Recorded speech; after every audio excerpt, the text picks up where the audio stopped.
Often, authors have difficulty writing a description of their own book. But just like writing a book, it can be learned, and learned easily and quickly compared to learning how to write a book. But if you absolutely cannot write it, then you will need to hire someone like a freelancer. A book description is third in importance after the title and cover.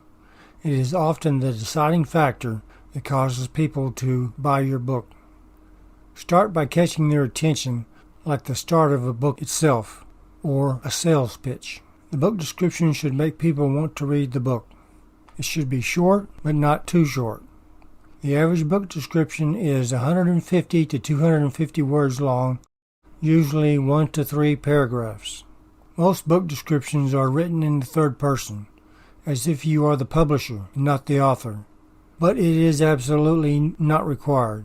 It must be clear and to the point. Include a few key words, but don't overdo it. It should tell what the book is about without giving away too much of the plot or too much of the contents. If it is nonfiction, be sure the description tells the reader the benefits of reading the book without actually telling them enough so that they don't need to read the book. Will they increase knowledge on a topic? What will they learn from reading the book? Will it make them happy? Save them money? If you have written other books, you can mention them at the bottom of the description. With nonfiction, I usually start with the introduction and greatly shorten it, putting the best parts in. But it is not a full summary of the book. It should tell them about the parts that will make them want to read the book.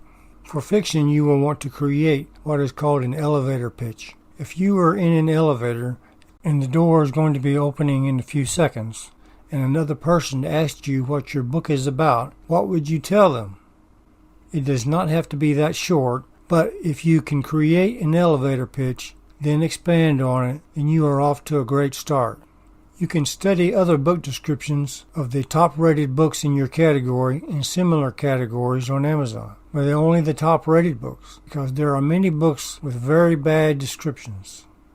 For nonfiction, be sure to include what qualifies you to write the book, but don't include a full bio. Save that for the author bio.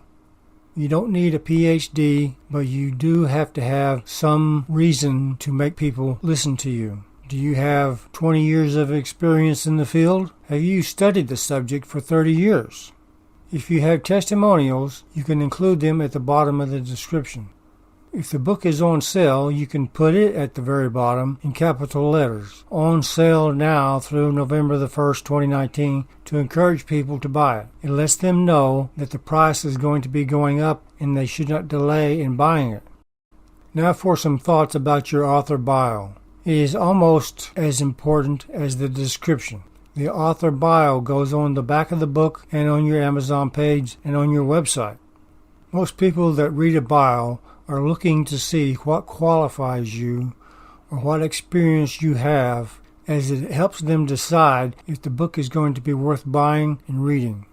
Should I pay attention to this author's book? Show your credentials, even if it is only 20 years of experience. Have you lost 200 pounds on your special diet? Do you have a blog? Or have you written other books? Do you have any awards or statements from others saying that you know what you're talking about? Yet the bio should not be overly self-promoting. The bio should be as short as possible while still giving the relevant information about the author. If you are writing a novel, it's not important that you be an expert in any particular subject. However, if you happen to be an attorney and you're writing a legal thriller, then that's a great advantage. If you are an ex-military man writing an action story. If you don't have any credentials, just say some basic things about yourself, such as you grew up in Ohio, attended Ohio State University, and live in Akron with your husband and 5 kids. That will be just fine. A bad bio is always going to be too long rather than too short. You should write your own bio. Consult friends and family and try to put it together, but you really should write your own bio. Do not leave it up to your publisher or anyone else.